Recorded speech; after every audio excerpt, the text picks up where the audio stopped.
Buenas tardes, bienvenidos a esta conferencia. Tenemos la alegría de tener con nosotros a la doctora Pilar Calva, ¿no? Experta en bioética, como ya hemos avisado, y es alumna del profesor Jérôme Lejeune. Mi francés es nulo. Pues bueno, él rechazó el premio Nobel, ¿no?, por defender la verdad, ¿no?, al descubrir esa trisomía del síndrome de Down. Otros, ¿no?, el príncipe de las tinieblas, aprovechaba para que eso sirviera para todo esto que estamos viviendo ahora, un exterminio, un genocidio de los niños que vienen con síndrome de Down. Entonces, por defender la verdad, tuvo que renunciar al premio Nobel, pero nos conviene a los católicos tener un poco de idea también sobre lo que es esa bioética, que a lo mejor nos queda un poco oscura y nos gana la partida tantos argumentos fáciles, ¿no?, que llevan al mundo pues por estos derroteros en contra del hombre. Entonces ha sido una oportunidad, porque ya está yendo por distintas partes, y a lo mejor alguno ya la habrá oído por la radio o la televisión, que pueda estar esta tarde con nosotros. Y yo quería empezar, si no le parece mal, rezando un Ave María a la Virgen, ¿no?, invocando el Espíritu Santo, que ella estaba llena de gracia. Quien se acercaba a la Virgen María se llenaba del Espíritu Santo y reconocía la verdad de las cosas, ¿no? Veía en Isabel, en su prima, a la madre de su Señor. Aquellos ancianos reconocieron al mismo y adoraron al mismo Señor, se llenaron del Espíritu Santo. San Juan saltó de alegría en su vientre. Pues que nosotros, el que nos llevará la verdad entera, que es el Espíritu Santo, que la Virgen María es su esposo divino y del cual está llena ella, pues también nos ilumine para saber la verdad de Dios y desde ahí también ver la verdad de los hombres. Dios te salve María, llena eres de gracia, el Señor es contigo. Bendita tú eres entre todas las mujeres, y bendito es el fruto de tu vientre, Jesús. Santa María, Madre de Dios, ruega por nosotros pecadores, ahora y en la hora de nuestra muerte. Amén. Bueno, pues ya dejamos la palabra a la doctora. Pues buenas noches. Quiero agradecer a don Pablo la invitación y también al padre Miguel, que fue a través de él que los contacté porque lo conocí en Roma, estando allá en un congreso, y a sus papás, a Miguel y Belén, que tan generosamente y con tanto cariño nos han acogido.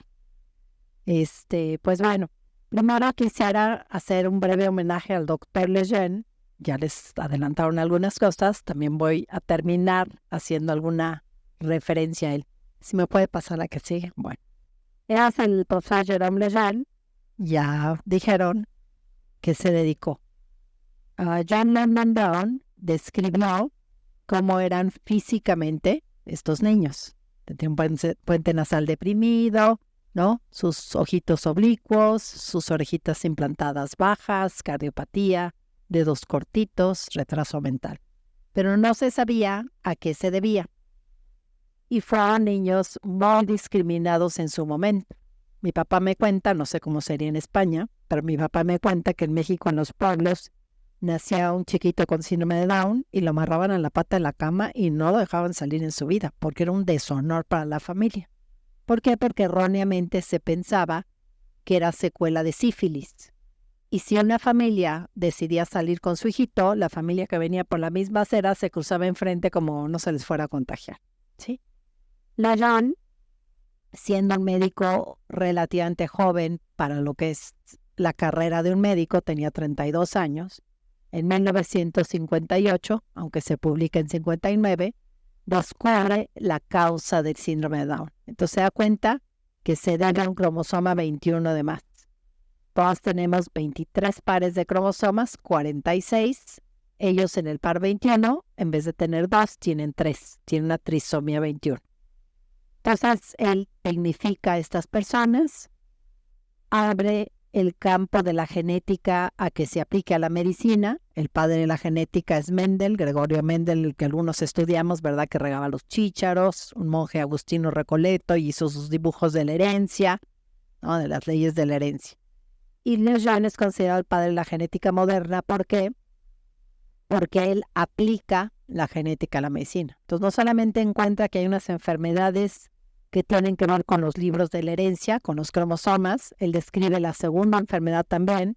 Por ejemplo, Mendel nunca puso un nombre a una enfermedad. Entonces, la segunda estaba hollando el corazón de un chiquito con síndrome de Down en el Necker, en París. Y era como un mollidito de gato, era muy observador, de hecho hospitales antiguos de techito de 2 aguas, y ahí estuvo mientras oía el corazoncito del otro, a ver por dónde andaba el gatito, y se dio cuenta que era el niñito de la cuna de al lado. Y entonces tomó la muestra y vio que este niñito no tenía libros de herencia de más, sino en el par 5, en el libro 5, le faltaba un pedacito del bracito corto, faltaban unas hojitas. Entonces tenía deleción del cromosoma 5, del brazo corto el 5, y dado como llamaban, lo llamó el cri du chat o síndrome del maullido de gato, ¿sí?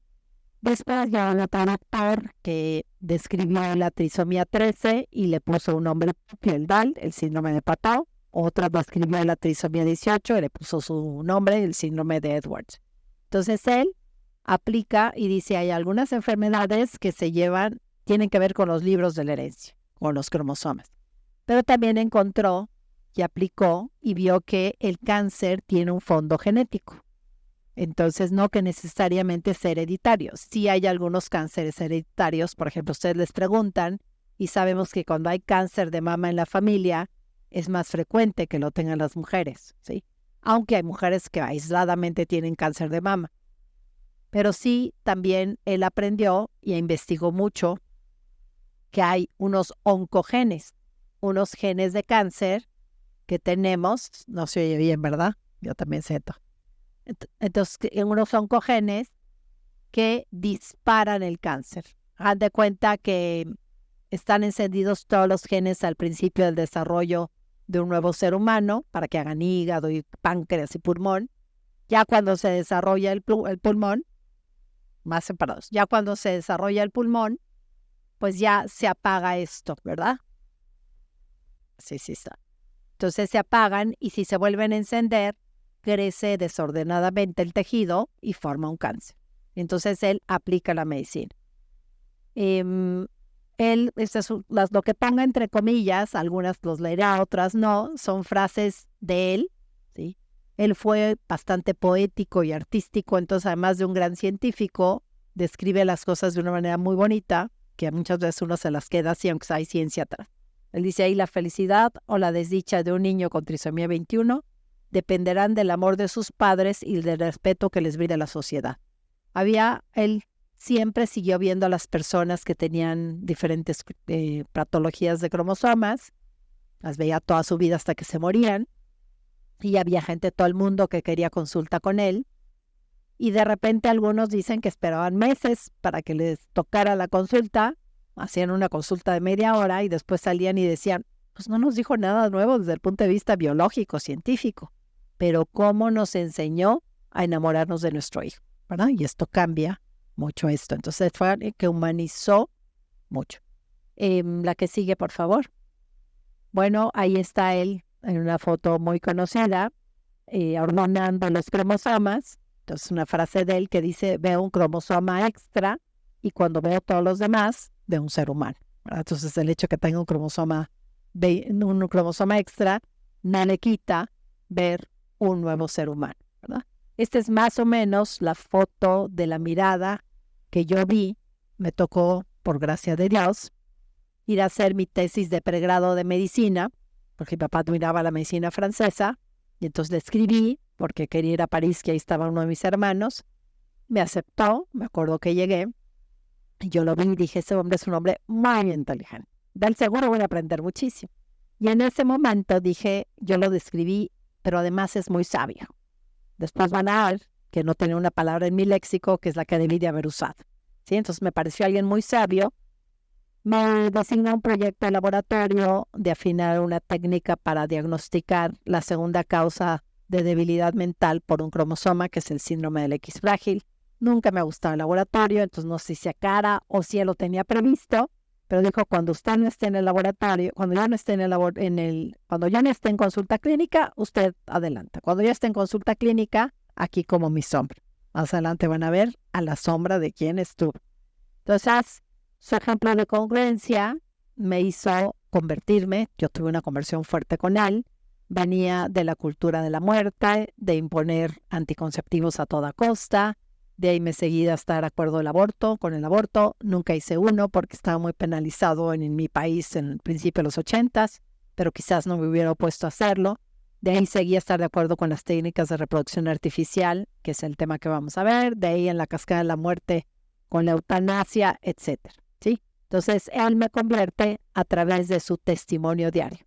Por ejemplo, unas grandes frases que me impactó muchísimo fue: la medicina está para terminar con las enfermedades, nunca con los enfermos. Entonces, él siempre se opuso a hacer diagnóstico prenatal, que es un tema correlacionado con el tema que vamos a hablar, porque él dijo, como dicen en mi rancho, ¿verdad?, tanto peca el que mata a la vaca como el que le agarra la pata. No colabora de manera directa, el que da cuas. Pero el que hace cuas no podría hacerlo si alguien no le detuviera las patas, ¿verdad? Entonces tiene una colaboración indirecta, y alguien podría tener una indirecta y remota, pues alguien que la vaca se echó a correr primero, y alguien dijo, se fue por este lado, no por este otro lado, y entonces gracias a que les dijo, la pudieron atrapar, y a lo mejor ni estuvo cuando la mataron, ¿no? Entonces Lejeune trataron, porque tenía un laboratorio para hacer cromosomas de sangre de niños, de viejitos, de adultos, pero trataron de mandarle muestras de líquido amniótico, donde está nadando el bebé, y él se opuso a hacerlas porque dijo, si yo doy un papel con diagnóstico de síndrome de Down, de trisomía 21, estoy haciendo una sentencia de pena de muerte, y en otro lugar, en otro país, en otro continente, alguien va a hacer el aborto, pero él colabora con el mal. Entonces eso le sirvió el primer ostracismo que él vivió. Recortaron muchísimo sus donativos para su laboratorio, empezaron a hacerle, como dirían hoy los jóvenes, bullying, ¿verdad? Sus mismos compañeros científicos, otras gentes que decían, es que no, mejor no te acerques a él, ¿no?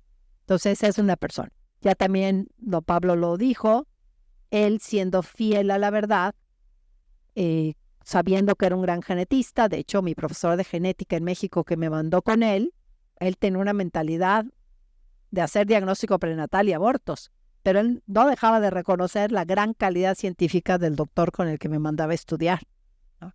Pero entonces, a él le piden que una vez en Naciones Unidas diga que la vida no empieza cuando se unen los gametos, sino cuando el bebé se pega al útero de la mamá en la implantación. Y para presionarlo un poquito le dicen, por cierto, porque pues ustedes, con todo lo que les he dicho, ¿ustedes creen que él merecía el premio Nobel o no? Pues sí, es algo extraordinario lo que hizo. Dan premio Nobel al que inventa el regulador del café, ¿no? O del maíz o no sé qué. Entonces se lo dijeron que estaba en la tríada de premios Nobel, que le pedían que él declarara que la vida no empezaba en la concepción, sino en la implantación, y que tendría el premio Nobel. Cierra la puerta de su hotel, llama a su esposa y le dice, ¿qué cree? Acabamos de perder el premio Nobel. Tuvo una gran compañera en Brit, ¿verdad? Y él al día siguiente hace una declaración magistral de por qué la vida empieza en la concepción. Y pierde el premio Nobel, pero más adelante veremos qué recibe a cambio de haber sido tan fiel. Él no inundó su cabeza de ideas. Me encanta ver caras de jóvenes. Para mí era joven cuando me convirtió, y haber tenido una persona que era un modelo digno de imitarse me sirvió muchísimo, ¿verdad? Entonces, él nunca dijo, bueno, es que si soy premio Nobel, más me van a hacer caso a cambio de una mentirita. No, pues él sabía, era una persona muy ética. Bien, la que sigue, por favor. Ahora vamos a tocar el tema de si se tiene derecho a tener un hijo. Es un tema para hacerlo más atractivo. Y lo que vamos a hablar es de la difícil prueba y cruz de la esterilidad y la infertilidad. Yo ya hacía cosas en relación a la fertilidad como genetista, y precisamente por preguntas que me empezaban a hacer que ya tenían que ver con ética, y que en las noches dormía y decía, a uno le contesté que sí, a otro que tal vez, al otro que no. Y les dije, ¿me late qué? ¿Me nace qué? Y dije, no. Toma de decisiones, tiene que haber una ciencia que me ayude a responder o no le entro al tema. Entonces ya era un tema que yo le entraba.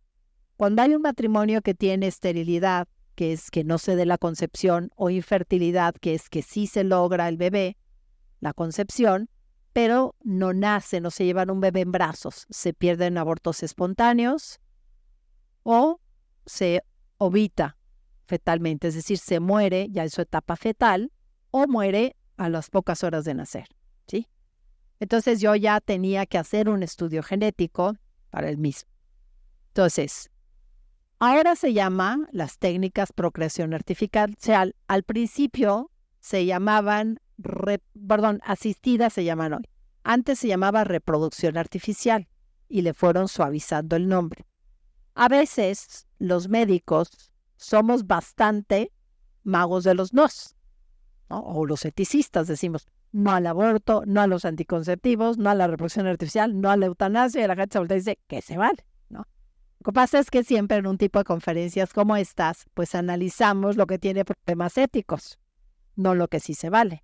Pero quiero decirles que ante la difícil prueba de la esterilidad y la infertilidad, se puede hacer mucho en el tema de asistencia. ¿Qué es asistir en el tema de fertilidad?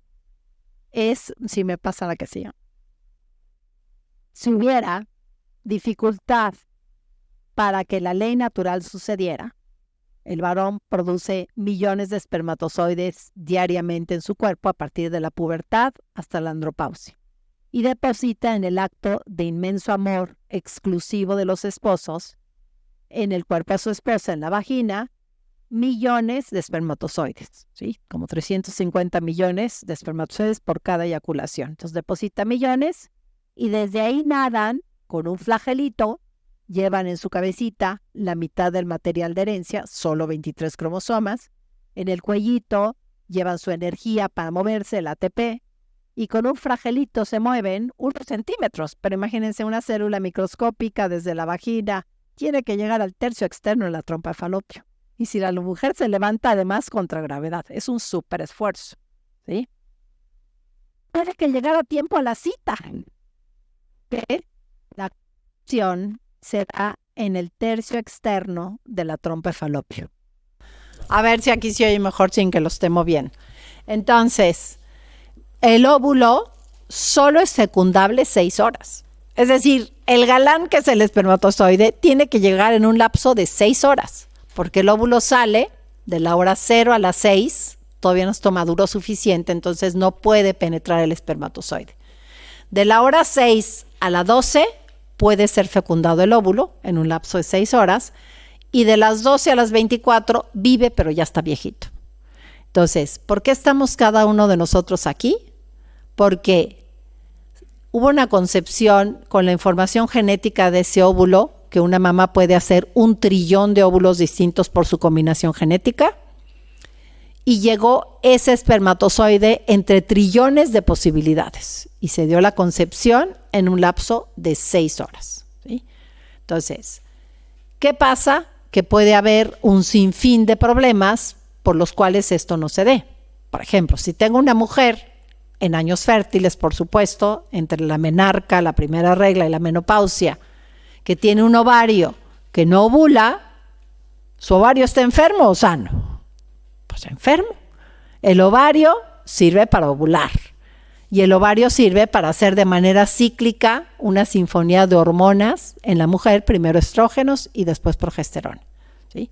Que hace que la mujer esté especialmente bella, ¿sí? Yo les puedo decir aquí que a una mujer hay días que se levanta, quiere cantar gregorianas en la regadera, ¿verdad? Rancheras o flamenco, ¿sí?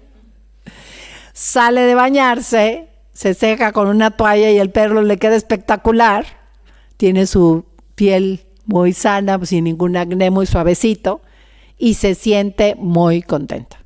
Si le llega un clavel medio marchito, agarra a su esposo a besos o al novio y está feliz. 14 días después, que la mujer es un misterio para el varón, ¿verdad? Para los esposos, ahora se van a reír los esposos, ¿verdad? 14 días después, la mujer se levanta, no quiere cantar nada en la regadera, ¿sí? El pelo le queda horrible, se pone rulos, la salida de la aseadora y se hace la colita de caballo y le queda el pelito así. Pero bueno, doy pláticas en conventos y se ríen igual las monjitas, ¿sí? Porque todas somos mujeres, ¿sí? Y si el marido le lleva un ramo de tulipanes espectaculares que acaban de bajar de Holanda, llora porque la tarjeta está chueca. ¿Sí? ¿Sí? Bueno, todos nos conocemos y vemos que aquí los maridos conocen bastante bien a sus esposas, ¿sí? Todo eso es gracias a que tenemos el eje hormonal más complejo que va del cerebro de la mujer a una glandulita que cuelga en el cerebro que se llama la hipófisis, de ahí llega al ovario y gracias a eso una mujer suelta un óvulo al mes. Chicas, la ovulación es un dato de salud. El peor medicamento que yo impuse en mi vida durante muchos años por no ir a una señora sencilla fue descomponerle su ovulación. Y ella muy claramente me dijo, ¿por qué me va a dar una pastilla si no estoy enferma de nada? Pues porque yo sé y usted no sabe. Después me dijo, pero si el padre nos dijo el domingo que no nos den pastillas anticonceptivas, pues yo sé y el padre no sabe, ¿verdad? Y en la siguiente vez me decía, doctora, no estoy enferma de nada y su pastilla me enferma. Tenía toda la razón, ¿verdad? Bueno, entonces, si una mujer no ovula, una causa puede ser porque detuvieron su ovulación muchos años con hormonales, ¿verdad? O porque está enferma de tiroides o de insulinoresistencia o tiene ovario poliquístico, todo eso. Bueno, y yo le arreglo el ovario para que ya ovule y ovule gracias a las medicinas que le doy para arreglarle la tiroides, arreglarle la insulinoresistencia o arreglarle directamente el ovario, ¿sí? Y se da una relación íntima esponsal y de ahí viene un bebé. ¿Eso es buena medicina o mala medicina? Buena medicina, porque con medicinas asisto lo que está enfermo. Entonces eso no tiene ningún problema ético. ¿Sí? La segunda causa de esterilidad, la primera es que la mujer no ovula, la segunda es que tiene sus trompas tapadas. Las trompas de falopio, donde les dije que todos empezamos nuestra vida, a menos de que hayamos sido de técnicas in vitro, pero si no, todos lo empezamos ahí. Tiene una luz delgadita como un cabellito. Entonces el óvulo es una célula la más grande del cuerpo de una hembra, pero todavía nosotros es microscópica. En la gallina es una célula tan grande que el huevo estrellado de la mañana es un óvulo, ¿sí? Se ve a simple vista, ¿sí? Entonces, entonces una mujer que sale el óvulo, pero la trompa está tapada, no pueden pasar los espermatozoides para fecundar. Las mujeres nacen la mayoría con trompas sanas. Sí hay una malformación de trompas que se llama agenesia trompas de falopio, la vemos los genetistas y son mujeres que no se les forman sus trompas. Pero es rarísima, yo he visto 3 en mi vida y mire que soy genetista, ¿sí? La mayoría de las mujeres nacemos con las trompas sanas. ¿Y por qué se pegostean y se cierran? Como consecuencia de lo que se llaman hoy elegantemente las infeccioncitas de transmisión sexual, que son enfermedades de infección sexual y que antes se llamaban enfermedades venéreas, la misma clamidia, la misma gonorrea y 20 virales más. Entonces no es un castigo divino, pero la forma en la que una mujer vive su sexualidad tiene un cobro de factura después. Entonces alguien tiene muy tapadas sus trompas, muy infectadas, para lo cual tengo que diagnosticar por un estudio que sí duele, que se llama esterosalpingografía, pero la medicina no es el arte de hacer feliz a alguien, es el arte de curar a alguien. Y hay veces que lo que hay que hacer para curar o diagnosticar, pues molesta, pero pues es necesario, ¿sí? Entonces, si alguien encuentra que las trompas están muy tapadas, le da mucho antibiótico, no se destapan. Y entonces le hace una cirugía plástica de trompas para destapar las trompas, las destapa y se da la concepción por un acto esponsal, ¿eso es buena medicina o mala medicina? Buena medicina. Se llama un proceso de asistencia. Asistimos a la ley natural, corrigiendo algo que estaba mal. Como eso puedo nombrarles muchas cosas. ¿Cómo se conocen? Se conocen estas técnicas como naprotecnología. Entonces es aprovechar la tecnología para que se dé la procreación de manera natural. Entonces aprovechan y tienen un robot, que se llama Da Vinci, que sirve para hacer los cortes y las cirugías de trompa a nivel milimétrico muy exactitos, ¿sí? Está aquí en Madrid una clínica que se llama Fertilitas, que aprovecha, o sea, el conocimiento de cómo arreglar cosas no es exclusivo de un centro y de una tecnología. Ellos siguen entre NAPRO y cosas nuevas. Está FEM, Fertility Education and Medical Management, que tiene extraordinarios protocolos médicos, mucho más en prevención, pero también para corrección de temas que pueden llevar a esterilidad en el hombre y la mujer. En el hombre pues se checa porque no produce espermatozoides, muchas veces tiene varicocele, hay que dar antibiótico, hay que operar, corregir y empieza a producir espermatozoides, ¿sí? Ahorita descubrí en Roma que hay un grupo de unas doctoras ya grandes que están buscando jóvenes que quieran quedarse con ese tesoro de aprendizaje. Tiene una estadística del 40% de lograr embarazos sin usar técnicas, y están en el Hospital Gemelli, que es uno de los más importantes. ¿Sí? Entonces, sí hay muchos esfuerzos, ¿sí? Entonces, todo eso es éticamente correcto. Ahora vamos a hablar, entonces lo que es éticamente correcto y es muy importante es prevenir. Siempre es mejor prevenir que curar. Si no logramos prevenir, diagnosticar cuál es el problema, tratar ese problema y corregirlo para que a través de la relación esponsal íntima, que fue en plan de Dios, sucediera esto, ¿no? Porque en el Génesis está, los creó varón y mujer, dejarán a su padre y a su madre, se unirán, serán una sola carne, poblad y henchid la tierra. Ahí está todo en el Génesis, ¿sí? Y en la catequesis del amor humano es San Juan Pablo II, ¿sí? La que sigue, por favor.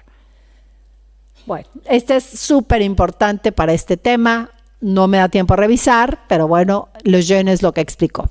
Las células sexuales son qués. Todas las células de mi cuerpo son tabiques, son qués, no son quiénes. Las células sexuales son unas células distintas al resto, porque todas las células de mi cuerpo traen 46 cromosomas, unos igualitos a otros, todos traen la misma constitución genética, pero las células sexuales tienen solo 23 cromosomas y se pueden formar 1 trillón de células sexuales. Esas células son células, pero hay que respetarlas de manera especial, porque de la potencialidad, de la posibilidad de que se una óvulo y el espermatozoide, se puede formar un quién. Las evidencias, que me las voy rapidito porque no me da tiempo, es en el momento en que se une óvulo y el espermatozoide, se completa un genoma humano, 23 más 23, 46. ¿Qué diferencia hay entre cualquier célula de mi cuerpo y esta constitución genética? Que el 50% del material no es de la mamá, es del papá. Y es una combinación nueva, 1 trillón por 1 trillón, un hexallón de posibilidades de combinación.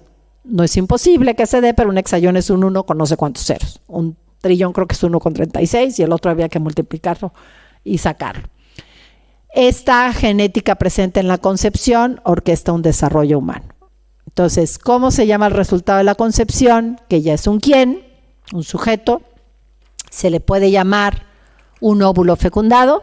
Entonces, fíjense, allá arriba es un óvulo, ¿un qué? Aquí abajo es un óvulo fecundado.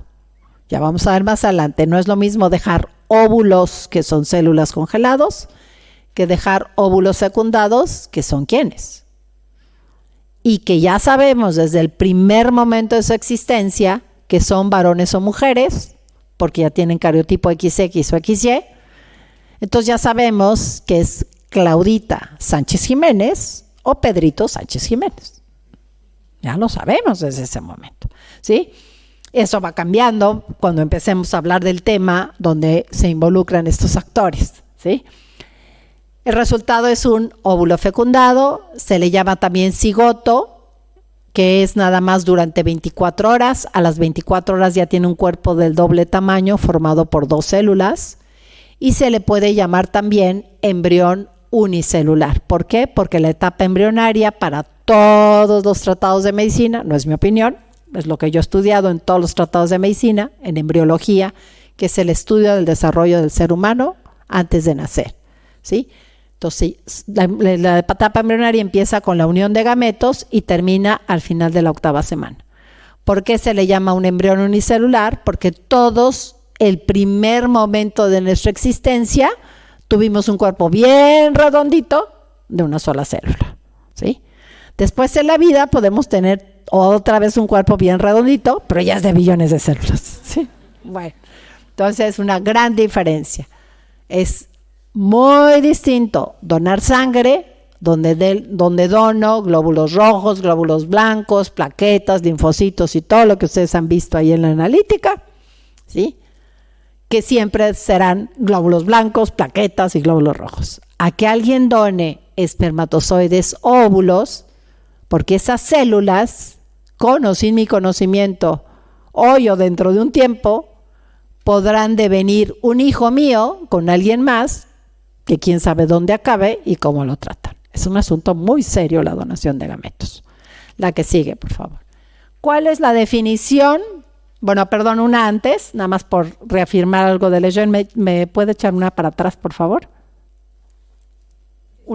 Ya. Bueno, entonces aquí dice Lejeune, muy poético, la constitución genética del hombre se completa en la fecundación, y yo añadiría que ningún científico lo pone en duda. Lo que algunos quisieran discutir es el respeto debido de acuerdo a su grado de desarrollo. Entonces somos un ser humano en desarrollo desde la concepción y es un problema antropológico, ¿sí? La ciencia, todos los médicos la reconocemos, pero es que no se sabe, pero es más porque quieren manipular a algunos. Ahorita les voy a dar un ejemplo de por qué algunos y cuándo los manipulan. La que sigue. Bueno, ¿cuál es la definición de las técnicas que al principio se llamaron de reproducción artificial, que responden a la demanda? Es decir, como yo tengo derecho a un hijo y no se da en forma natural, yo tengo la posibilidad de pagar X o Z y pido que me lo fabriquen porque exijo ese derecho, ¿sí? Un hijo nunca es un derecho, un hijo siempre es un don. Es el fruto de la donación en cuerpo y alma de un esposo y una esposa. Y es un regalo, es un privilegio que unos papás inmerecidamente reciben, ¿sí? ¿Qué es lo que el matrimonio sacramental o el matrimonio civil confiere?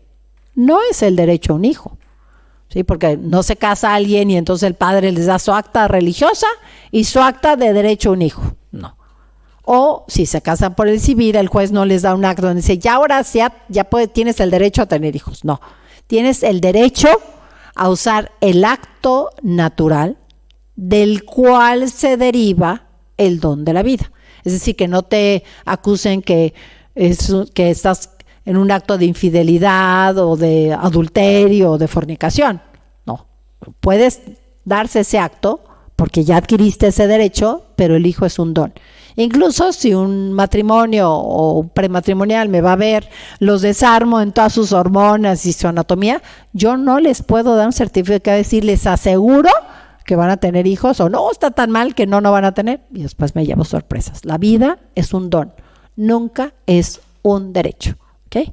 Entonces, ¿cómo se definen las técnicas llamadas antes de reproducción artificial o llamadas de procreación asistida? Ahí ya lo están leyendo. Dice, son caminos diversos, bueno, son caminos que llevan a lograr la concepción, es decir, el embarazo, por un camino diverso a la unión esponsal. ¿Esto es conforme al plan de Dios, conforme a la natura, o es contra natura? Esa es la razón por la cual está éticamente incorrecto. Eso es racional. Es increíble porque todos los temas de ética o moral católica o de ética racional se pueden razonar, no son actos de fe. La encarnación sí es un dogma de fe, si rezamos en el credo, ¿no? Y se hizo carne, o sea, ¿no? El verbo se hizo carne y nos arrodillamos. ¿Cómo? No entendemos, por la encarnación. Eso sí es dogma de fe. Pero la concepción no es un acto de fe, se puede entender por biología, ¿sí? Entonces, ¿Por qué son incorrectos? Porque no hay el primer paso que debe de haber, que es dejarás a tu padre y a tu madre, se unirán, serán una sola carne. Y gracias a eso, los espermatozoides pueden llegar a la cita en un lapso de 6 horas. Pues nada más 6 horas puede ser fecundado. Aquí decía Lejeune, esta disociación del niño y el amor está lejos de ser una novedad. El placer sin procreación, que esos son a lo que lleva la anticoncepción, y la voluptuosidad sin fidelidad no son en modo alguno descubrimientos espectaculares de nuestro fin de siglo, porque él hablaba que siempre ha habido la tentación de separar los fines unitivo y procreativo del acto esponsal. La que sigue, por favor. Bueno, aquí vemos, son los fines unidos de manera, la que sigue, muy sustancial, ¿sí? Ahora, ¿cuáles son las técnicas? Vamos a seguirnos metiendo en el tema, ¿sí? Hay muchos tipos de técnicas, se pueden clasificar en 2 grandes grupos. Las técnicas de abajo son las que primero aparecieron históricamente. La historia de las técnicas empieza con la ganadería, ¿no? Ya aquellos de ustedes que hayan tenido ganados, o toros o lo que sea, saben que la inseminación se usó mucho tiempo en ganadería. Al principio llevaban al toro cuando las vaquitas estaban fértiles, en celo. Ya después no tenían que llevar al toro porque era un problemón llevar al toro. Llevaban el tubo que traía el semen y cuando las vaquitas estaban en celo, pues las inseminaban a las vaquitas. O sea, la inseminación empezó a usarse en la ganadería. Lo mismo la fertilización in vitro. Por eso cuando le dieron el premio Nobel al doctor Edwards, algunos científicos protestaron porque dijeron, pero ¿qué de novedoso tiene? Lo único que hicieron es lo mismo que con las vacas, con la mujer, ¿no? Y hasta la fecha, a lo mejor el doctor da la cara, toma la muestra, pero muchas veces los que procesan esto en el laboratorio son veterinarios o tecnólogos o biólogos o cosas así, ¿no? Bueno, entonces, las primeras se llamaron técnicas intracorpóreas. ¿Por qué intracorpóreas? Porque la concepción sucedía adentro del cuerpo de la hembra o de la mujer, ¿sí? Como sucede siempre. La parte técnica era anterior. También hoy les llaman técnicas de baja complejidad, porque son las más sencillas, y no de bajo costo, pero son menos costosas que las otras, ¿verdad? Y son siempre con las que empiezan, sin diagnosticar nada, dicen primero hacemos esto, si no funciona, y muchas veces ya hasta se sabe que no va a funcionar. Si una trompa está tapada, la inseminación no va a funcionar para nada, o sea, se la podrían brincar, ¿no? Bueno, y después vinieron las técnicas que se llaman extracorpóreas, que ahí empezaron con Streptow y el doctor Edwards, fabricaron con un acto técnico a una niñita que se llamó Louise Brown, que nació en 1978, y a partir de ahí se han difundido mucho. Se llaman extracorpóreas porque, a diferencia de las otras, la concepción no se da en el cuerpo de la mujer, se da en un frío platito de laboratorio, ¿sí? Entonces ya están pensando, en la de abajo no hubo embriones en el laboratorio, en esta sí, pero en ambas no hubo el acto esponsal, entonces ya son de base incorrectas. Unas tienen cosas más graves que otras, pero la base es la misma y unas van a llevar a la otra. También se llaman de alta complejidad y son de costo más alto. La que sigue. Ambas técnicas pueden llevar 2 apellidos, homólogas o heterólogas. Homo es igual. ¿Qué quiere decir? Una técnica, cualquiera de las dos que es homóloga, quiere decir que papá y mamá son los que donaron los gametos, los que dieron los gametos. No hay donadores, ¿sí? Es el mismo el que dio el gameto que el que funge como papá.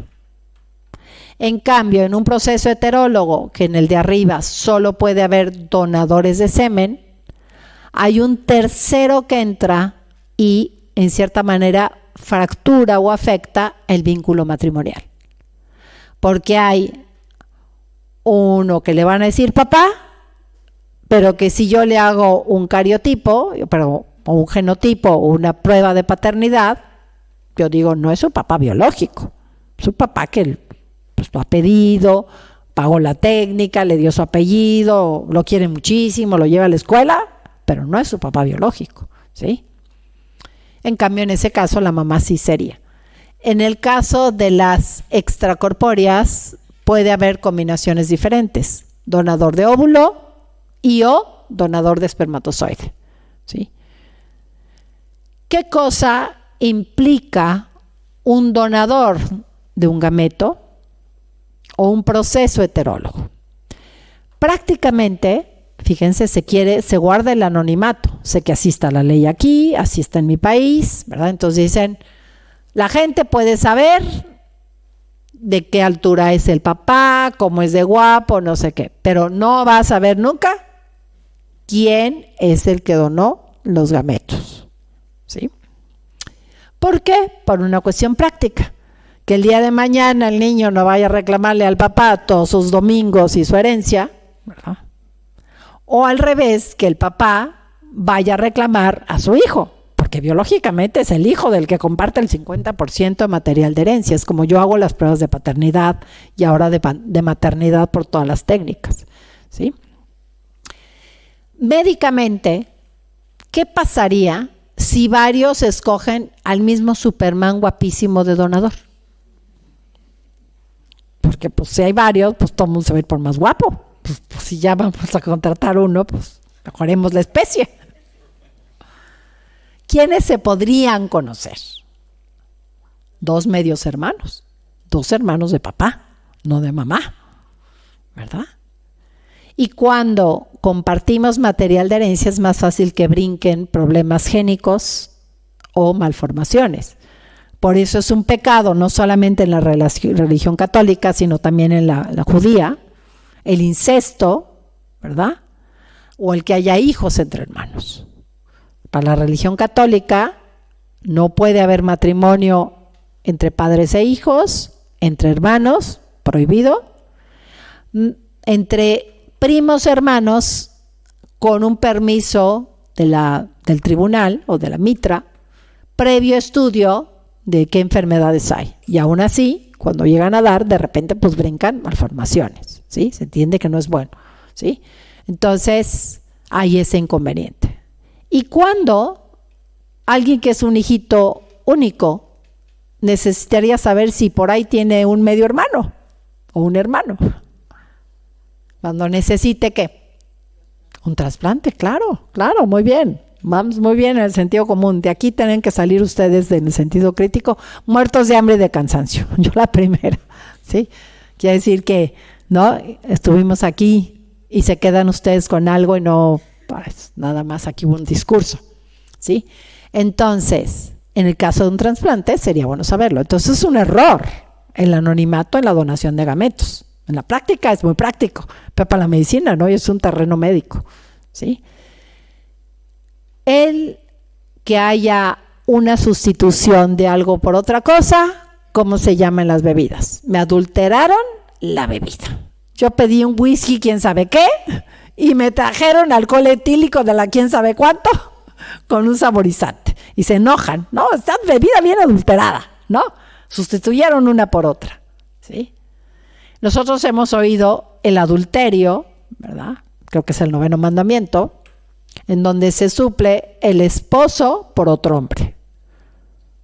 Y el Evangelio habla, aquel que adultere con la mirada, el pensamiento o en el cuerpo, cometió adulterio. ¿Sí? No podemos suplir a una persona por otra. ¿Aquí qué hay? Es un término mío. Un adulterio genético. O sea, no hubo un adulterio carnal que pudiera dar como resultado un hijo que el esposo cree que es de él, pero es de alguien más, ¿no? Ahora ya podemos saber porque yo ya puedo hacer pruebas de paternidad. Antes la paternidad era un acto de fe. Ahora ya se puede ver, ¿sí? Entonces, habría no un adulterio carnal, pero un adulterio genético que tiene fuertes problemas éticos. Cuando ustedes analizan medio, fin y circunstancia, el medio es la técnica, que ahorita la vamos a ver. El fin podría ser lograr el embarazo, bien. Si alguien dice ejercer mi derecho de tener un hijo, ahí ya hay un tema ético. Y una circunstancia es quién da los gametos. Si las dan los propios esposos, no harían correcto un medio malo, pero lo harían menos grave. Y lo más grave son los procedimientos heterólogos también en la práctica. A un niño lo pueden pelear 5 papás. Mr. y Mrs. Rockefeller pagaron el dinero, le dieron el apellido, lo tienen en su castillo, ¿sí? Pero después está Superman, porque había zoospermia, y después Mr. Rockefeller dijo, bueno, si vamos a mejorar la especie aquí, pues mejorémosla acá también. Entonces está Miss Universo, que dio los óvulos. Pero ni Miss Universo ni Mrs. Rockefeller quieren su cuerpo alterarlo en el embarazo. Entonces pues ya le hablan a la salvadoreña que le van a imponer un útero subrogado. Entonces 5 pueden pelear la paternidad de un hijo. Y se hace tremendamente complicada la legislación, porque nos salimos de la natura. La que sigue. Vamos a explicar las técnicas muy rápido, vamos haciendo el juicio ético y ya terminamos para si hay alguna pregunta. Bueno, ¿qué es la inseminación? Ahí lo dice, es introducir en el cuerpo de la mujer espermatozoides previamente obtenidos. La definición dice de introducir en el cuerpo de la hembra, por lo que les dije que primero, cuando es homólogo, es el semen del propio marido. Cuando es heterólogo, es el semen de alguien más. De repente me dicen, no, es que a mí me hicieron una inseminación, pero dejé unos embriones. Entonces le llaman inseminar a introducir el semen al platito de laboratorio. Eso no se llama inseminar. Inseminar es al cuerpo de la mujer. Si me brinca, bueno, me da la siguiente. Aquí, la que sigue, hay algunas indicaciones que no me voy a meter a explicar, pero bueno, si alguien tiene impotencia y no puede llegar el semen a la vagina, pues inseminan. Si una mujer no produce una secreción cervical, un marcador cervical llamado moco cervical que ha servido para el marcador de algunos métodos naturales, no pueden pasar los espermatozoides porque esa secreción protege al semen de un pH ácido, lo guía con unos canalitos, lo alimenta, lo selecciona a los anormales y los capacita.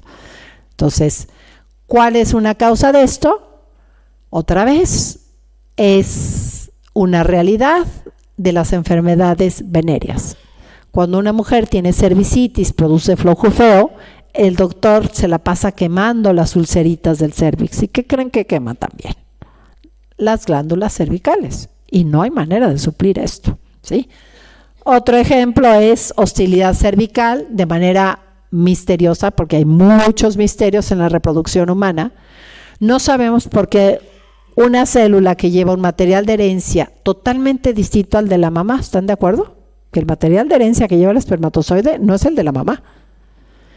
Y nuestro sistema inmunológico está ahí porque cualquier genética que no reconozca, ¿qué creen que hace? Dice, bicho, acábenselo, ¿no? Por eso, cuando se hace un trasplante, además de buscar lo más compatible, tenemos que dar inmunosupresores, ¿verdad? ¿Por qué una mujer no rechaza el semen de su marido? Hasta donde yo sé, no se sabe, es un misterio, ¿sí? Pero a más parejas sexuales, las mujeres empiezan a hacer anticuerpos contra el semen, porque se vuelve loco el organismo, ¿sí? Entonces hay muchas ventajas de la fidelidad en el matrimonio y de la autodominio hasta el matrimonio. Muchas ventajas médicas. Bueno, la que sigue. Vamos a explicar la técnica. ¿Qué hacen cuando hacen una inseminación? Número 1, mandan al hombre a masturbarse. La masturbación per se ya tiene un problema ético. ¿Saben cuál fue el primer documento que se bajó de la nube a la tablet? Fue un documento que Dios Padre mandó desde la nube a la tablet de Moisés. ¿Y qué le puso en la tablet? Pues los 10 mandamientos. Y en el sexto mandamiento, que cuando son mises de catecismo, se nos complica. ¡Ay, cómo le explico el acto impuro y la masturbación al niñito de 3 años, ¿no? Y ahora ya se los explican de manera más terrible con esta ideología perniciosa de género, ¿no? Pero ahí está muy claro. La masturbación es éticamente incorrecta porque, por un lado, no es necesaria, porque Dios previó, o la anatomía y la fisiología, si alguien no lo quiere colocar en la ley de la creación, sino en la ley natural, que un hombre produzca millones de espermatozoides diariamente desde la pubertad a la andropausia, que son los 80s, millones diario, independientemente de su estado civil, y tiene 2 formas de sacarlos. Una es, sucede como acto del hombre, la eyaculación como una parte de la respuesta sexual conyugal, y sale el semen solito.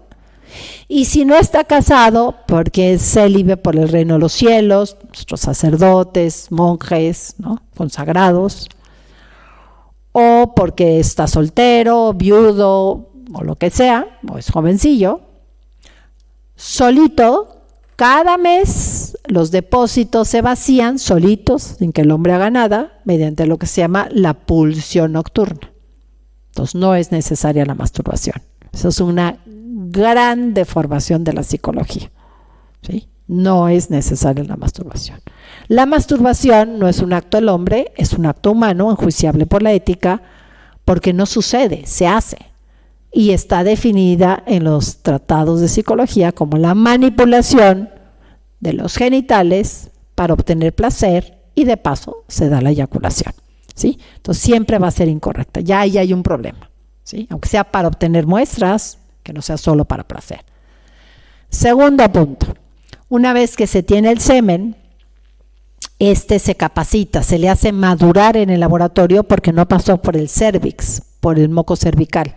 Entonces se centrifuga, se ve qué tan rápido se mueven, pues lo único que se puede seleccionar, como es el flagelito, pero no se puede seleccionar la genética, no se puede seleccionar la genética del espermatozoide porque habría que desarmarlo, analizarlo y volverlo a empaquetar, ¿no?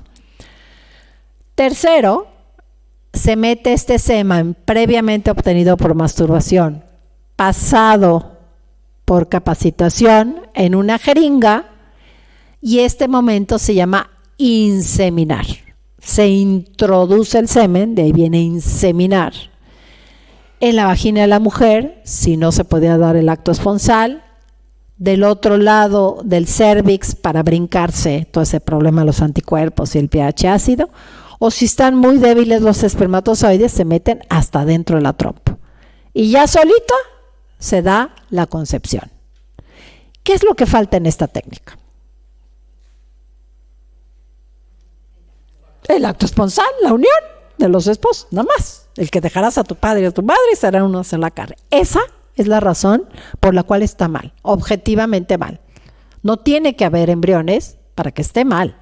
Claro, si además hay embriones y pasa todo lo que les voy a decir ahorita a continuación, pues está peor, pero no es que esto esté bien, ¿sí?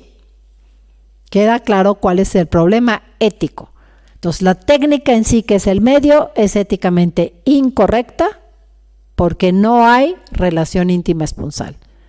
Si en la circunstancia el semen viene del esposo, pues es menos grave, pero no está bien. Si el semen viene de un donador, lo sé peor. Entonces fíjense, mucho cuidado en no caer relativismo de la moral de circunstancia. Cuando decimos, bueno, fue una mentirita blanquita, grave es que fuera una negrita. No, mentira está mal. Está peor una negra que una blanca, pero no es que la mentira blanca esté bien, ¿sí? ¿Queda claro en esto? Bueno, ok, vamos, bueno, la heteróloga es cuando hay un donador. Vamos a la última técnica, ¿no? Podría describir otras, pero bueno, con esta es una idea, que se llama la fecundación in vitro. Es fecundar el óvulo en un platito de laboratorio. La técnica completa, la que sigue, se llama FIFTE. ¿Qué cosa quiere decir la T y la E? Fertilización in vitro, ahí lo dice, con transferencia de embrión. ¿Y a quién le llaman embrión? Embrión si automáticamente decimos ser humano. Embrión uno no piensa un montón de células, ¿verdad? Embrión es un ser humano. Más o menos entre el tercero y quinto día después de la concepción, en el platito, este diminuto ser humano, que se llama en su etapa embrionaria, es transferido a la mamá. Y fíjense, nadie pelea y nadie dice, no sabemos qué es. A lo mejor es un montón de células. ¿Por qué afirman que es un embrión? Porque quien paga el dineral que paga por esto, no paga por un quién sabe qué que algún día se va a hacer. No, paga por un hijo, ¿sí?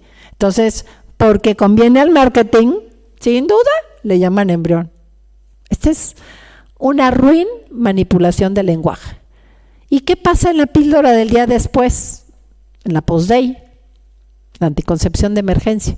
Son también 2-3 días, primeras 72 horas.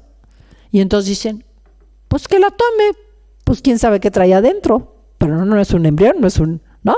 Entonces fíjense, juegan con una valoración extrínseca. La que sigue. Bien, va pasito por pasito la técnica. Los 2 primeros son igual que la otra. Se obtiene semen por masturbación, se capacita. A la mujer se le estudia para que sí esté ovulando. Si una mujer no ovula, van a pedir una donadora de óvulos. Por eso hoy lo nuevo para ganar dinero es buscan mujeres muy exitosas, CEOs de 30 a 35 años y le dicen, ¿estás tan ocupada? ¿No te vas a casar?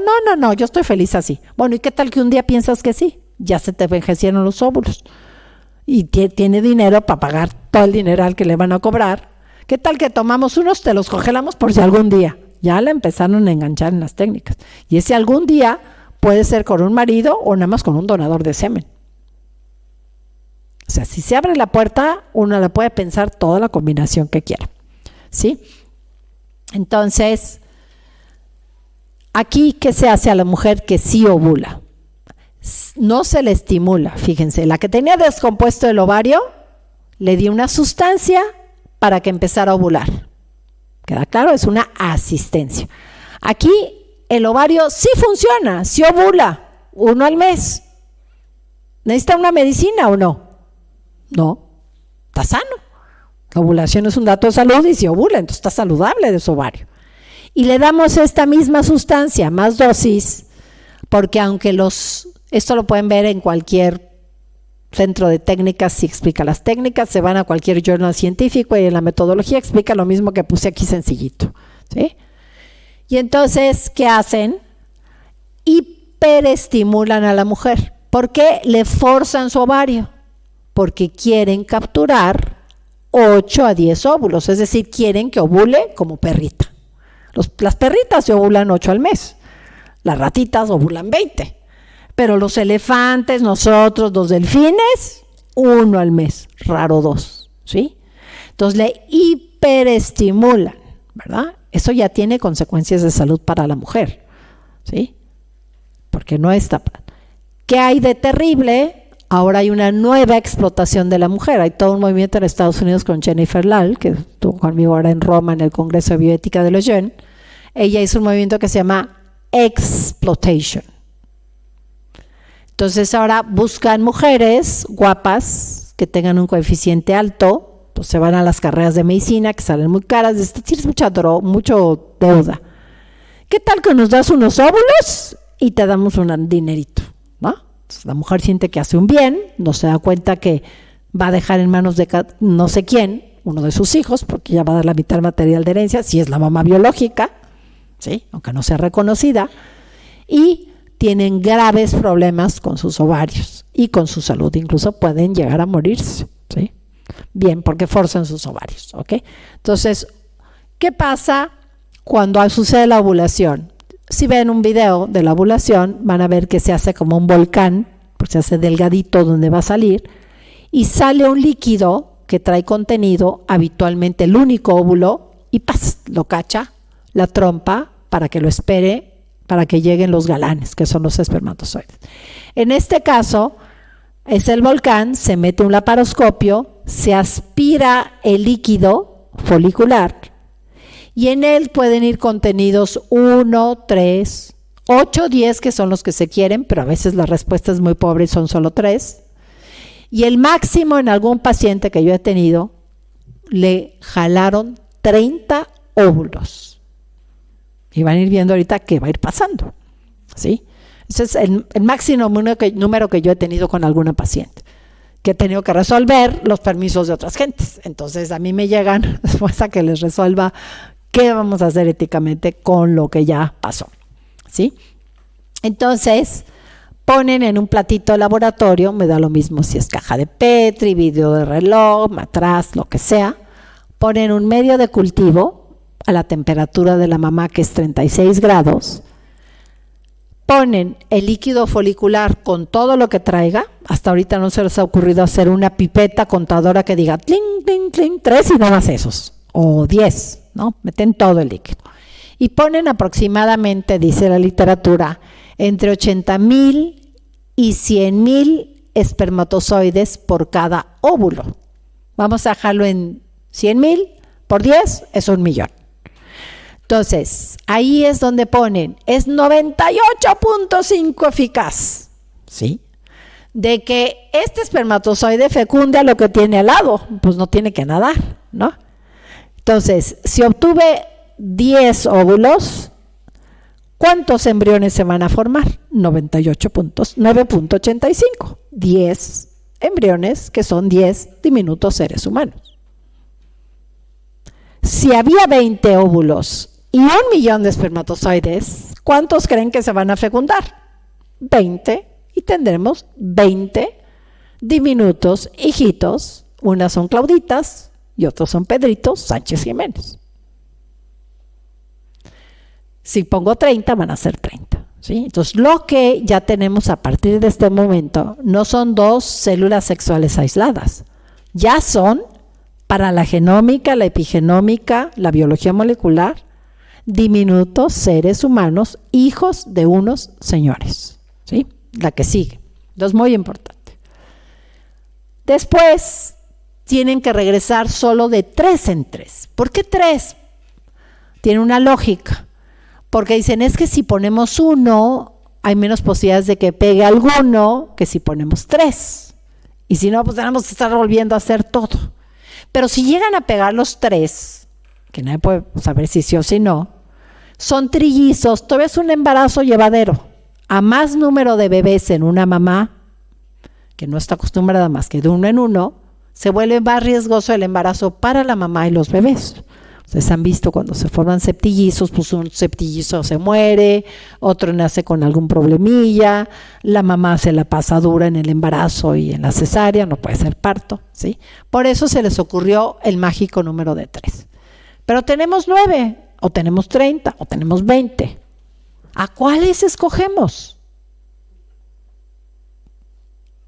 Entonces, se escogen, no al azar, de Tin Marín, de doping, de Tin, no. Se escogen por sus características biológicas. Esto parece novela de terror y que leí Aldous Huxley. No, está en los journals de medicina. Y entonces hay diversas clasificaciones biológicas para elegir a los mejores. ¿Cómo se llama eso? Eugenismo. Eugenismo. Hola, hay un eugenismo cromosómico ante los niños con síndrome de Down. Hay un eugenismo de acuerdo a las características de estos diminutos seres humanos. O sea, ese eugenismo que dolió al mundo, que llevó a los juicios de Nuremberg, a los tratados de Nuremberg, a la Declaración Universal de los Derechos Humanos, pues hoy en toda clínica por la que pasen, traten de rezar algún rosario, primero porque hay muchos abortos allá adentro, porque las técnicas hay abortos, y segundo, porque hay clasificación por eugenismo de diminutos seres humanos. Yo les decía el otro día que hablaba con un grupo de los de 40 días, le dije, pues también vayan a rezar ahí hay cosas más graves con el embrión, ¿sí? Entonces, hay una que es la clasificación de Planchot, pero pues hay otras, pueden buscarlas en los libros de las journals de científicos que escriben las técnicas. ¿En qué consiste esta? En ese momento se asoman y puede ser que vean un bebé de un cuerpo bien redondito, un huevito estrellado, o un bebé que ya está en la etapa bicelular, 2 células, 2 huevitos estrellados pegaditos, o de 4, máximo de 8. ¿Sí? Pues si no, después ya se pega el vidrio del laboratorio y no saca nada.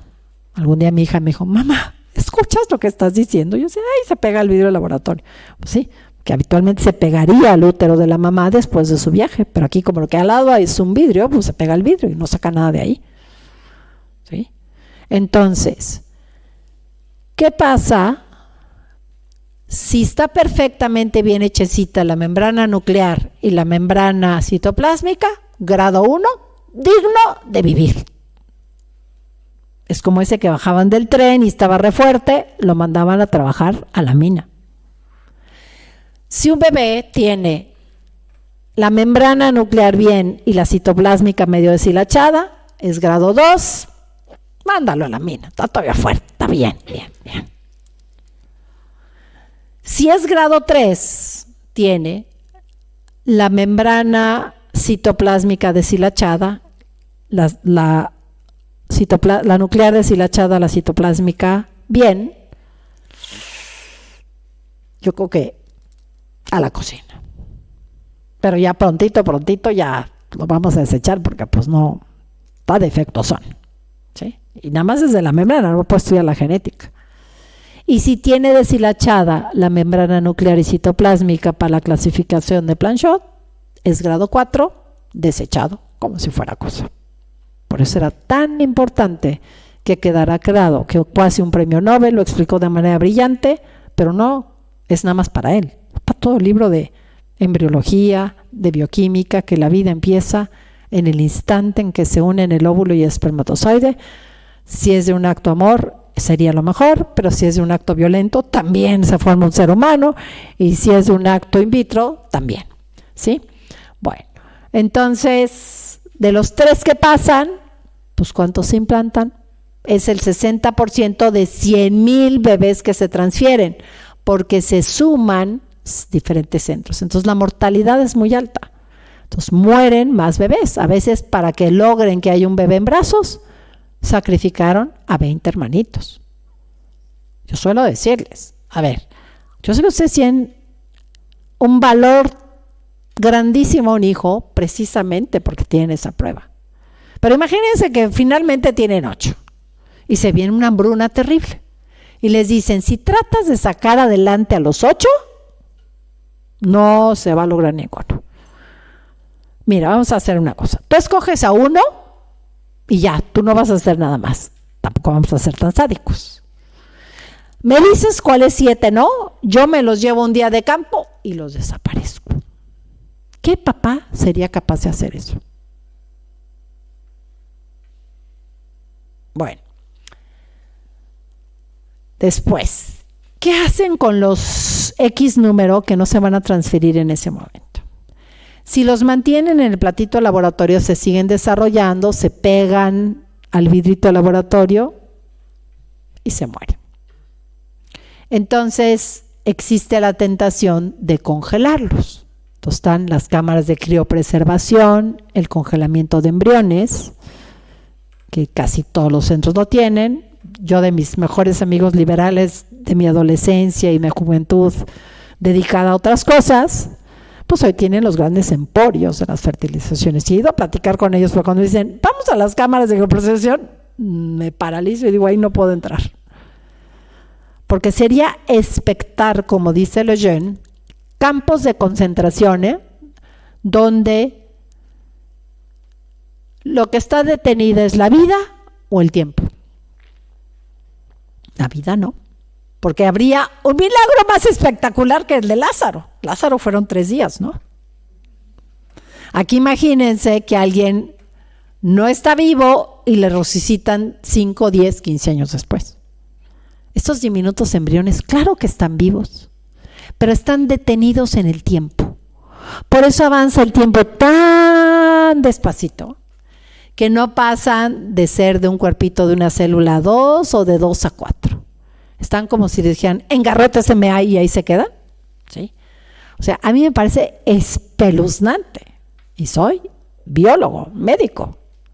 Si yo alcanzara a entender biología o teología, que a lo mejor algunos de ustedes son expertos en esa materia, es terrible lo que pasa.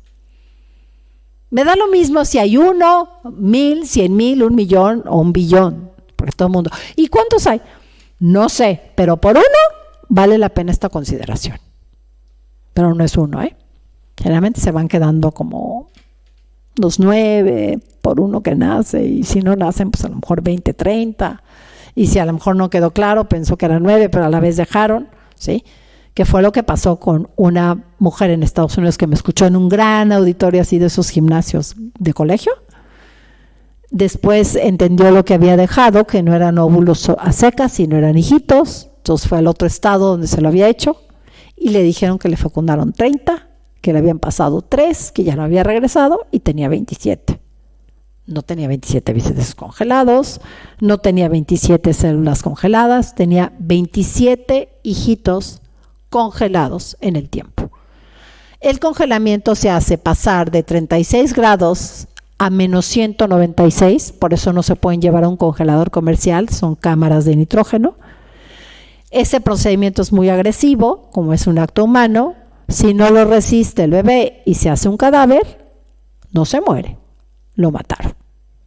No es la intención, pero es un acto humano. Matar es cuando yo lo hago, morirse es cuando sucede solito, ¿sí? Y cuando ya los requieren, los pasan de menos 196 a 36 grados otra vez, ¿sí? ¿Cuántos cadáveres habrá? ¿Cuántos quedan? Bueno, gran drama. ¿Qué sucede con los embriones congelados? Sea 1, sean 100,000, sea 1,000,000, ¿qué sucede?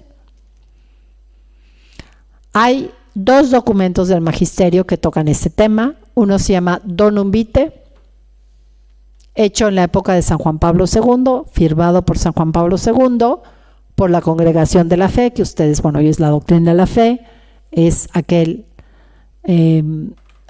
organismo del Vaticano que emite documentos que tienen valor de magisterio y que ayudan a aclarar temas de moral. En ese que estaba el cardenal Ratzinger de presidente de la Congregación de la Fe, no tocaron el tema de los embriones congelados. O sea, como que no supieron cómo resolver, entonces no se tocó. 20 años después se actualiza esta encíclica en otro documento que se llama Dignitas Persona, que se publica el 8 de diciembre del 2008, ya es firmado por el Papa Benedicto XVI y el presidente el presidente de la Congregación de la Fe es el cardenal William Levada, pero toman mucho de un documento brillante de San Juan Pablo II que es el Evangelium Vitae, el Evangelio de la Vida, ¿sí? Y entonces San Juan Pablo II describe este estado de congelamiento como una irreparable, grave injusticia. Porque a lo mejor esos niños hace 40 años debieron de haber llegado por septembre interno o hace 3 años. Y ahí están, detenidos en el tiempo. Entonces Lejeune decía que eran los nuevos campos de concentración donde no había alambre de púas, sino que los mantenía quietecitos ahí es la temperatura, ¿sí? Una vez que están congelados, dice este numeral 19, que es el número más rudo que he leído en cualquier texto de ética general, atea, racional, o en un texto del magisterio de la Iglesia. Es durísimo leerlo. Numeral 19 de Dignitas Personas. Dice, obviamente no podemos usarlos como cosas. No se pueden usar como material de investigación, hasta donde yo recuerdo, pero pueden que hayan cambiado y yo no me he actualizado. La ley española, desde hace algunas décadas, a lo mejor 2, dijo, durante 5 años son embriones porque los papás pagan por adelantado 5 años de congelamiento. Si a los 5 años los papás vuelven a pagar el congelamiento, ellos deciden si son hijos o si ya es material biológico y lo pueden donar a la investigación. Si no hay pago, en automático pasan a ser material biológico. Entonces fíjense, el dinero es el que te da tu estatuto ontológico. Es una aberración filosófica que seas ser humano o que seas un producto biológico. No sé si ha cambiado la ley, pero así está, ¿sí? Entonces, hay un gran peligro mientras están en congelamiento que los usen como cosas. Material de investigación, tienen precio los embriones y se ven los journals de ciencia porque hay algunos papás que no logran pegar el asunto, entonces pues compran uno y esos les pasan. Otras veces los doctores se les pasa la mano y pasan embriones de alguien más a otro, ¿verdad? Así hay un caso de un doctor expulsado a Estados Unidos con una demanda legal que lo tenemos en México como el gran ídolo, ¿no? Donar embriones es como donar sillas, los cosifican, ¿verdad? Hacer como que me tropiezo o se baja la luz, pues los mato, ¿verdad? O echarlos al caño, no podemos hacer en minutos seres humanos. Entonces, aclara que eso no se debe de hacer. O sea, ¿quién debe de regresar? La mamá. La mamá es la única responsable. ¿Por qué? Porque por ley natural, un embrión debe quedar en un platito de laboratorio a menos 196 o debe estar adentro del útero que comparte el 50% material de herencia. Ahí, ¿sí?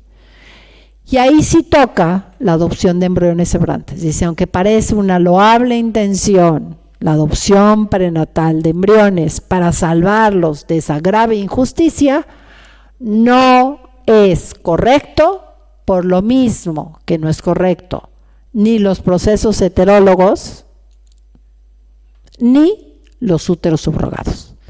Termino diciendo y explicando qué es lo que se llegó a llamar madre sustituta, madre arrendada, mujer sustituta, porque no le querían llamar mamá. Después llamaron útero subrogado como si solamente hubiera un órgano por ahí solo, ¿verdad? Hoy, tristemente, al menos en las legislaciones en Latinoamérica, que son las que yo reviso, se habla de receptor de embrión y yo siempre les agrego la receptora de embrión. Me la vuelven a quitar, entonces yo ya mal pensé muchas cosas, ¿sí? Porque sí puede haber un hombre receptor de. Y entonces, esto es siempre éticamente incorrecto porque el bebé que se pega a un útero debe compartir entre ese bebé y el útero el 50% de material de herencia, si no hay una sustitución de personas. Y les cuento el caso Bandera que presentamos en un momento en una legislación que no pasó y entonces estamos con un vacío legal en México en este tema, y es un caso real. Se ha vuelto un lugar de turismo reproductivo, no sexual, reproductivo, un estado que está bajito de Cancún, que se llama Tabasco. Primero fue la India, porque yo sé que en Europa, en la mayor parte de los países, no está permitida la gestación por otros, la gestación por autrui, que es el útero subrogado. Y entonces se van a buscar lugares donde está permitido. Primero usaron la India, después creo que fue Taiwán, se volvieron las leyes estrictas y ahora está México. Entonces, pues una mujer, como muchas de nuestras mujeres mexicanas, una heroína con 3 hijitos de diferentes papás, en miseria, porque pues para embarazarlas ahí están, pero para darles manutención no, pues se acercaron porque pues la vieron buena gestadora de bebés y entonces le dijeron, mire, le damos 50,000 euros, para ella es un dineral, ¿verdad? Y usted gesta este bebé y lo entrega. Claro, pues a lo mejor cobran 500,000 euros y nada más le van a dar 50,000, pero pues para ella era mucho. Entonces, pues tiene todo el embarazo. Ella no es una mamá biológica, a menos de que hubiera donado el gameto, pero no lo había donado. Pero sí es una mamá gestante, porque se crea la relación que se crea entre madre y un hijo. Ese hijo manda una señal y le bloquea para que no menstrue, porque le dice, este útero está espectacular, la suite presidencial, te ordeno que no menstrues. Esa misma hormona la hace tener los achaques de embarazo de toda mamá gestante. Esta mamá siente las pataditas. Esta mamá siente las contracciones. Esta mamá produce leche. Y cuando nace el hijito, después de todo esto, que ustedes lo recordarán, que se nos olvida todo lo que pasó uno por la inmensa alegría del bebé, en ese momento le arrancan al hijo y se lo lleva alguien más. Muy duro para esta mamá. Entonces dijo, primera y última, yo no vuelvo a hacer eso. Entonces pasan un par de años, la vuelven a buscar, ya está otra vez de drogas hasta acá, de deudas. Y entonces dice, ahora sí la última vez, ya nada más es para esto. Y entonces vuelve a someterse a lo mismo, ya con la historia ya conocida, pues ya con mucho dolor desde el principio, porque ya sabe todo lo que va a pasar. Y en eso la mandan llamar para el diagnóstico prenatal. Ella no se acordaba de cuando hicieron la otra vez. Cuando yo regresé de Francia a estudiar con Lejeune, pues mis amigos, que sus papás tienen los grandes emporios, me dijeron, te ponemos el laboratorio, ¿cuánto quieres ganar? ¿Qué necesitas? Y yo decía, wow, soy una buenaza. Pero cuando les dije, ¿y qué quieren a cambio? No, pues nada más que nos hagas los diagnósticos prenatales. Y entonces me acordé de Lejeune, tanto Peca, el que mata a la vaca, como el que le agarra la pata, y dije, no, muchas gracias. Así está bien. Mejor duermo tranquilo. Sí. Entonces, le hacen el diagnóstico y la citan para un aborto provocado, porque habían encontrado una niñita con síndrome de Down, con trisomía 21. Y la mamá, ¿qué? Sí, pues mira, aquí en su contrato dice que si el bebé viene mal, le vamos a hacer un aborto. ¿Cómo? Si es un niño. No, pues es que los papás no lo aceptan así. Dice, bueno, es que esos papás nunca han sido papás, pero yo soy ya, este es mi quinto, mi cuarto me lo arrancaron con mucho dolor, este no me lo vuelven a arrancar. Y entonces dice, yo me resisto al aborto. Y entonces le dicen, bueno, pues aquí dice que si tú no obedeces, no te vamos a pagar tus honorarios y además tú te vas a tener que pagar tu parto y todo. Ahora es una linda mamá con 3 hijitos y una chiquita con síndrome de Down, ¿verdad? Pero bueno, estos casos son reales. Entonces, hay muchos problemas con el útero subrogado, ¿sí? Entonces aquí dice, lo que es bastante curioso y explica por qué todo el mundo se siente incómodo cuando hablamos de congelar embriones, es en primer lugar que el amor por lo general no se congela, sino más bien todo lo contrario. La que sigue. Bueno, aquí está cómo se hace, que ya lo vimos. Me quiero brincar algunas para ya no entretenerlos más. La que sigue. Son otras técnicas más. Las implicaciones ya. Bueno, aquí están. Aquí está la anterior. Aquí está lo que les expliqué de Planchot y Fichet. Todo lo de los grados de eugenesia para clasificar seres humanos. Es súper cierto, ¿eh? La que sigue. Bueno, los 2 úteros subrogados de diferentes, el tema psicológico para la mujer, para el hijo, no solamente del útero, sino de las técnicas, ¿verdad? Sabemos de los fuertes problemas psicológicos, algunos temas neurológicos, ¿sí? La que sigue. Entonces, las investigaciones, no es que estemos en contra, pero las investigaciones y tratamientos que intentan reducir la esterilidad humana deberían alentarse, sí, están al servicio de la persona, de sus derechos inalienables, de su bien verdadero e integral. La que sigue.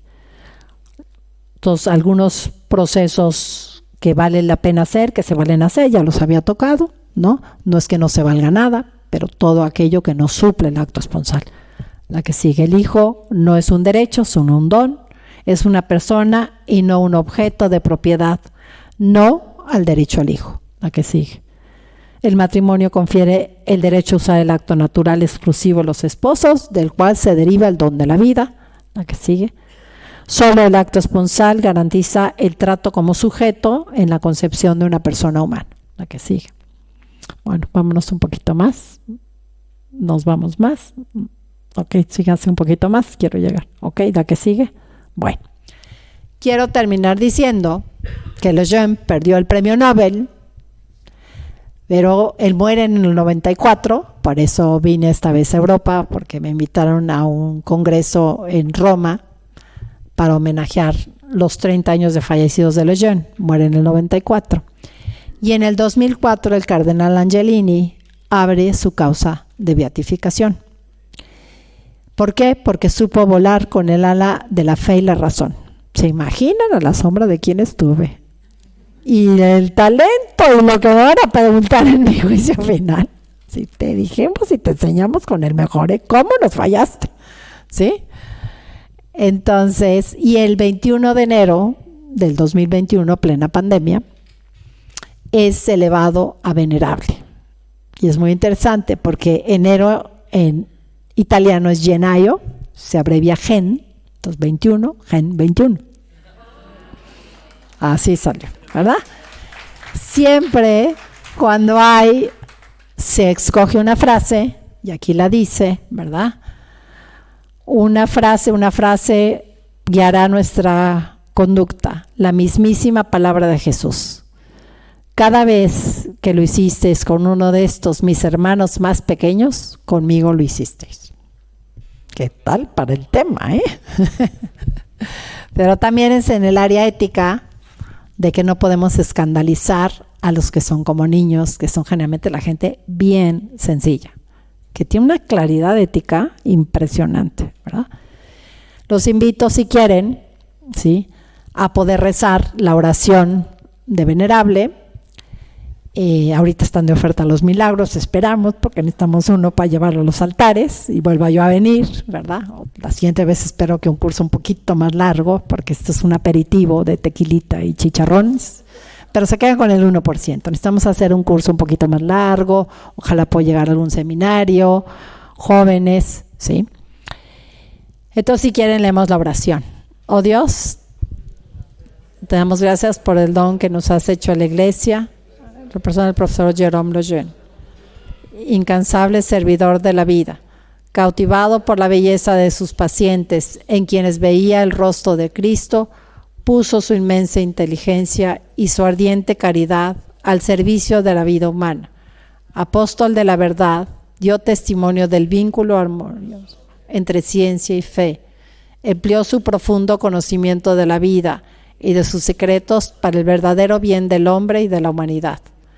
Concédenos por su intercesión, según tu voluntad, las gracias que te imploramos.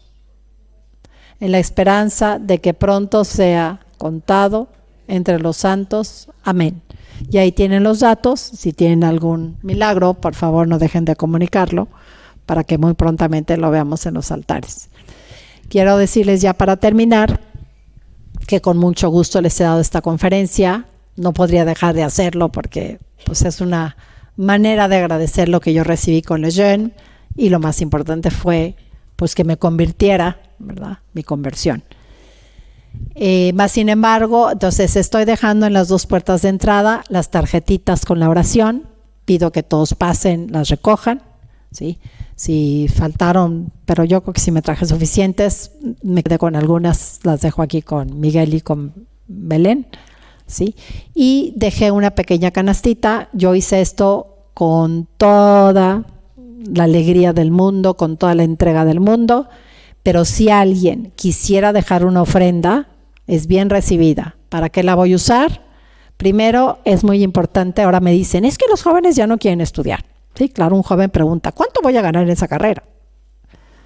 ¿Cuánto tengo que estudiar? ¿No? Entonces imagínense, si no es valorado alguien que estudia, pues como le decimos a un joven, estudia, primera. Y la segunda, más importante, es porque con lo que yo recibo, ayudo a sacerdotes enfermos y ayudo a difundir el tema de la verdad entre gente a lo mejor muy sencilla, aunque en general la gente muy sencilla es súper generosa, pero después me dan mi sobrecito y le digo, padre, se le está cayendo el techo. Ya me lo dio, ahora yo se lo quiero donar para su techo, ¿no? Entonces, tendría un destino muy bueno, pero si alguien puede. Si no pueden, yo lo hice con el mismo amor, cariño, y pues estoy abierta a las preguntas si es que tenemos tiempo. Yo tengo todo el tiempo. Gracias.